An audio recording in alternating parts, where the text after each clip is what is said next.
بعد سقوط طالبان در سال 2001 که زنان افغان را از همه حقوق محروم کرده بودند، زندگی این طبقه رنج کشیده دیگر و بهتر شد.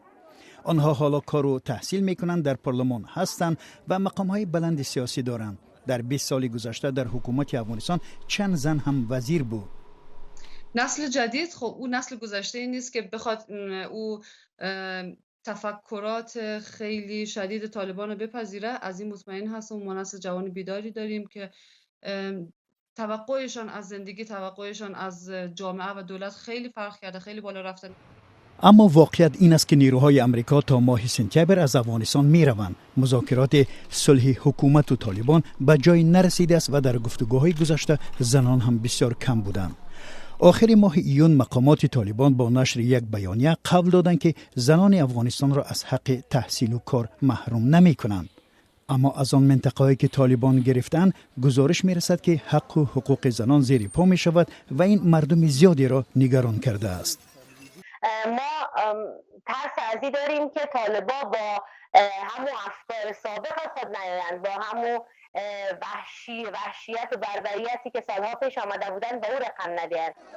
حکمرانی طالبان که از سال 1995 تا سال 2001 در افغانستان ادامه کرد، یک عهد تیره و تار برای زنان بود. طالبان با تکیه به قانون‌های ارتجاعی شریعت زنان را از حق کار و تحصیل محروم کردند. آنها باید حجاب یا برقع می پوشیدند و حق نداشتند تنها از خانه بیرون آیند. حتی اگر محتاج کمک طبیب بودند. بانوان در اصل هیچ حقی درباره تعیین سرنوشت سیاسی و یا اجتماعی کشورشان نداشتند و در انزوا بودند.